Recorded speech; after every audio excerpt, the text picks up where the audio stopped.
Good afternoon, everyone. My name is Justin Johnson. Today I'll be presenting the scenario for Galaxy Cars and Trucks, which is a car sales company that operates out of tier distributors that will be needing a portal to place orders for cars, as well as track shipments to their distributor locations.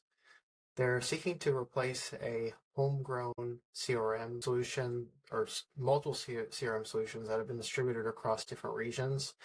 And they're replacing it with Salesforce as a unified platform. Some of the risks identified are the large data volumes with a 15-year retention of records. What we'll be doing is migrating the non-operational transactional data into cold storage as soon as it's no longer operational. This will be done through big objects. And then also creating summary records for sales insights so that we're not necessarily reporting directly on the order transactional records themselves, and that we're optimizing for read operations. The assumption I made is that the system record for partner management and sales data will be Salesforce. The account will be the system record for financial data, and the inventory system will be the system record for vehicle data. Internally, we have as actors the management that will receive the sales code license for access to order objects. They'll be broken out in a role hierarchy per region. And then the account managers will be below them in the role hierarchy, will receive sales code license as well for the access to orders. The distributor buyers and the distributor fleet managers are both external user groups. They'll be receiving Customer Community Plus license for access to reporting. The solution itself is implemented using a single org, and that is to unify data processes and collaboration. I'm mitigating the risk around the regional configuration requirement by leveraging record types for orders to ensure that they have the flexibility needed while also keeping a single org for unifying data processes and collaboration. I'll be enabling multi-language for the global reach. This will be enabled via custom labels and Visualforce email templates, and then also Translation Workbench for the translation of metadata. And then I'll be enabling USD as the default currency, given the scenario calling it out. The solution itself is leveraging Salesforce, and DocuSign will be installed for the PDF generation as well as for the e-signature capabilities. The internal and external users will be authenticating using SAML via Okta. Okta will be backed by an LDAP, by Active Directory Identity Store. And there will be two mobile apps that will be integrated with Salesforce. This is the mobile publisher app that will be enabled for fleet managers that are distributor external users, and that they will also be authenticating using SAML. That will be enabled for the mobile app, and then the Salesforce mobile app will be enabled for internal users for the on-the-go access to Salesforce data. Both apps will be authorizing with Salesforce using authcode plus Pixie Flow for the client secret to protect the client secret. The solution itself takes an API-led approach using reusable APIs that are managed by an ESB, and they're secured by a job-based trust model. The ESB itself integrates via experience APIs with the inventory system and accounting system APIs. And there will be an ETL that's provisioned for the migration of data from the decommissioning system, which is the different CRMs per region that will be migrating data into cold storage in Salesforce. Okay.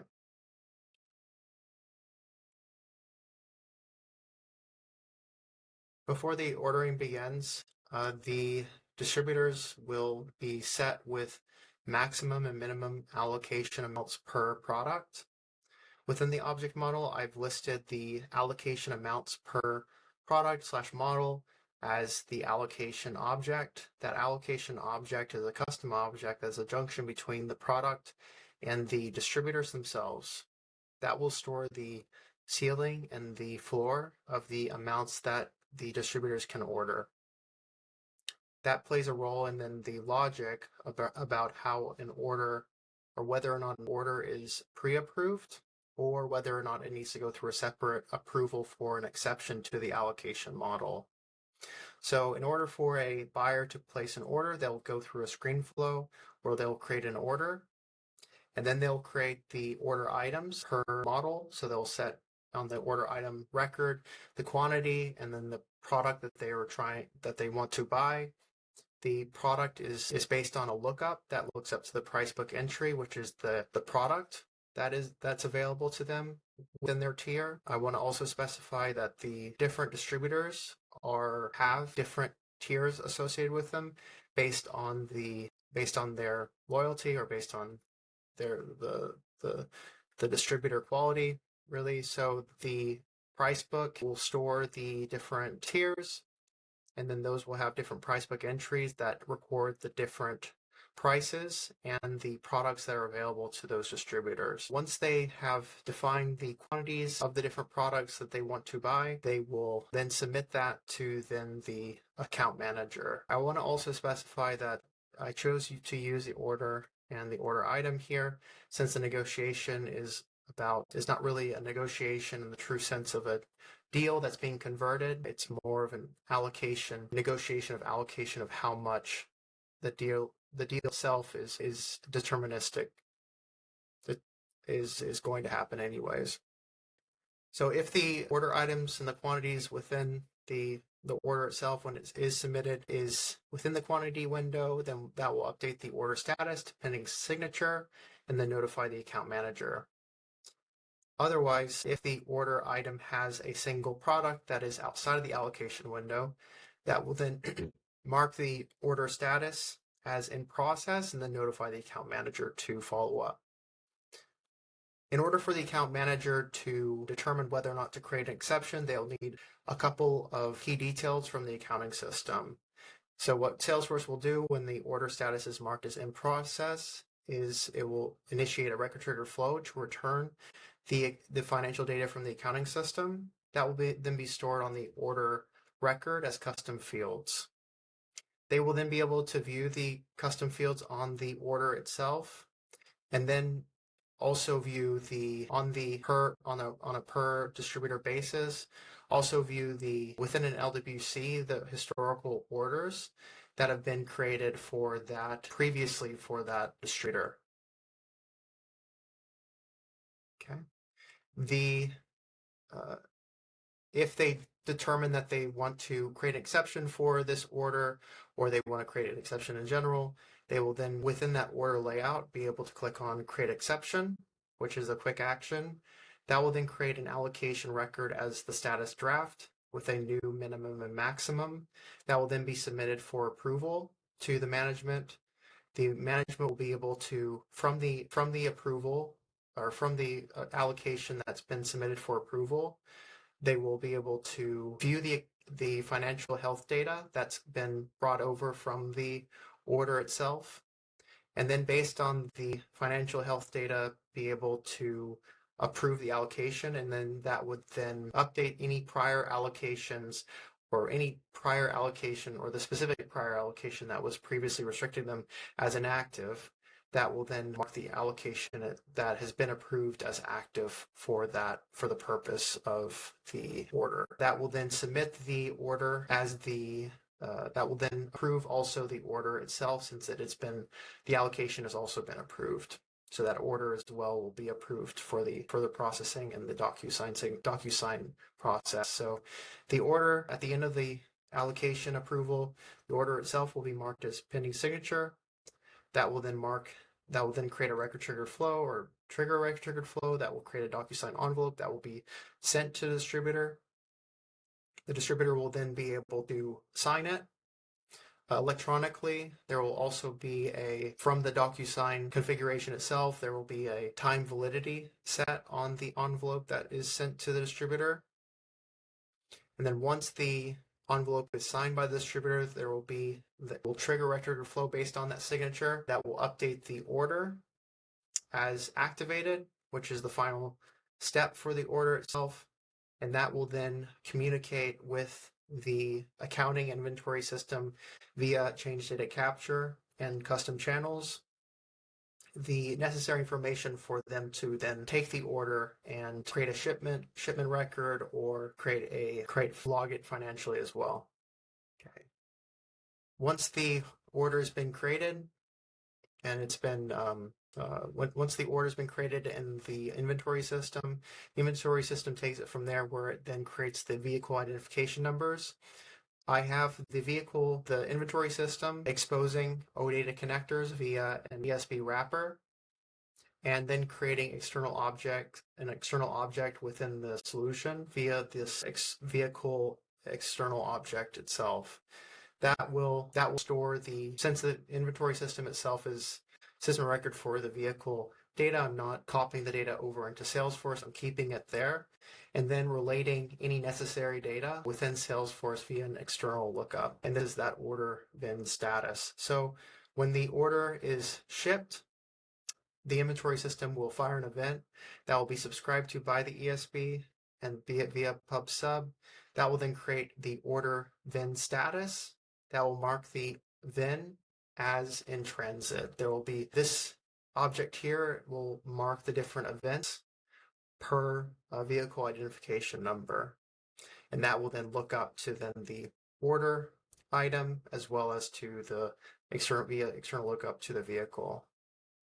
The vehicle will remain in the inventory system, and the distributor fleet manager will be able to track the location of the vehicles themselves via the external records as well within Salesforce. These will be refreshed in real time via federated queries that are executed via that OData connector. The location will be accessible based on that, and then the statuses of the VINs will then, once they are delivered, the fleet managers will be able to, within 2 business days, mark the vehicles as delivered. I'm assuming that the fleet managers themselves will be doing that within the inventory system, and will be marking within the inventory system the vehicles as available. That will then fire an event that's subscribed to by the ESB, and then that ESB integration will via pub sub trigger a retrigger flow within Salesforce to update the order VIN or create an order VIN status event that will mark that record as available. That additional record looks up to the order item and vehicle. So this object for order VIN status is event based, and it doesn't continuously get updated. It creates a record per event that is subscribed to by the ESB. This will then also enable this sort of reporting that provides information to distributors about which vehicles are currently in stock, which have been sold. This is based on the different VIN statuses that are stored within the solution. This will also keep us in compliance with the requirement around retaining history of the status of each VIN, so that we're storing them and they can then be reported upon as well. The initial request, that is for legal reasons, the Salesforce system needs to retain copies of these records, which are large data volume objects here. So I did calculations. There will be 5 million orders per year. So this is a pretty large data volume. So we'll need to mitigate that to protect the performance on the platform. This will be done using big objects that will move any completed orders, as in orders that have been delivered or orders that are older, to big objects that will then keep us in compliance with the retention policy. And then the negotiations, I'm assuming, are the orders themselves, so we'll just keep those as well in the order object. And then the signed orders are stored as the PDFs that are associated with the orders as well. The signed orders, given the fact that we're storing them in big objects, will also ensure that we are keeping the signed PDF as well associated with the person account, so that they have that retention as well. The order VIN status is retained as hot data to retain the history of the status of each VIN, so that we're keeping those data, but we're only keeping those data as records within the solution and not as big objects for 12 to 24 months, so that we have the status history of the records, but we'll then move to big objects for the retention and compliance for the cold storage. There's some requirements about data migration, so I'll go through that here too. The vehicle needs to include the make and model for the last 15 years. That needs to be exposed within Salesforce. We're not going to store them directly as records within the solution. We're going to expose them via virtual records and Salesforce Connect. The distributor sales need to also be stored within the solution for the last 15 years. So given the large data volume, we can't realistically store all the records for the last 15 years as operational records. So we'll store them as order records when they are operational, as in when they're currently being fulfilled. And then any completed transactional orders will be moved then to the big object, which is that order object here. And then for the migration as well, for the order specifically, we'll ensure that when we are migrating the data that we are cleansing and deduplicating. So cleansing meaning that we're matching, we're via a data steward, we are aligning the data with the data quality standards that are set out, as well as the target schema. And then we're doing that transformation and deduplication within a staged pipeline that is then migrated into Salesforce. Okay. The distributor will be able to, the management will be able to see all of the data for their subordinate account managers. This will be enabled via role hierarchy, and then the distributors themselves are private OWD. The distributors are owned by an account manager. The senior management will be able to see a roll-up of the data across the different regions, but won't be able to see negotiation or cost information based on the role hierarchy per region. They won't be able to see any negotiation or cost information since they are also not involved in the allocation negotiation itself. The distributors will be able to see information regarding the tier, their own tier, based on that price book model that I talked about, where it's the price books are per tier. They won't have access to any other products besides what their tier allows them based on the price book entries that are associated with the tiers. The Salesforce mobile app will enable managers to be able to use their iPads or to review the account plans. And then there will be a mobile publisher app for the distributor fleet managers to be able to view the status of shipments from a mobile device, and they will just report directly on the order and the order items, and then the associated order VIN statuses.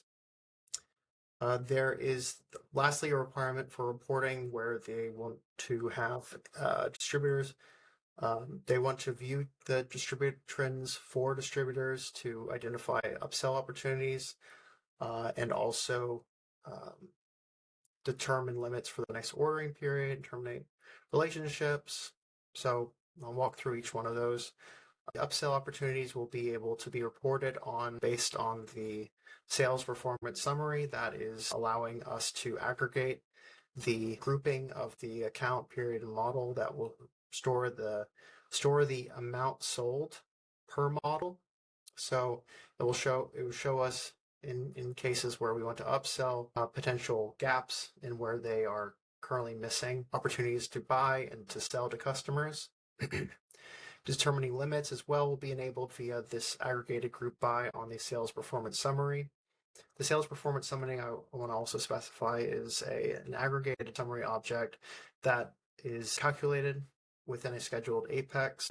Within scheduled apex that's running using batch apex, right? And so it's aggregating the data from the orders before they are moved into big objects, and they are then calculating these records that are then stored and able to be visualized in CRMA. And then also they'll be able to terminate the relationship with performers, and those will be also based on the sales performance, and that will enable them to view the account performance or the distributor performance itself.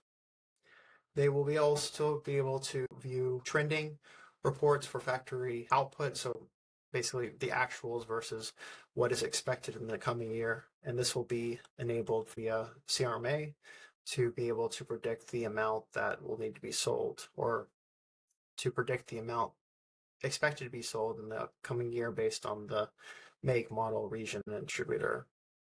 And that concludes my presentation. I will open for any questions. Thank you.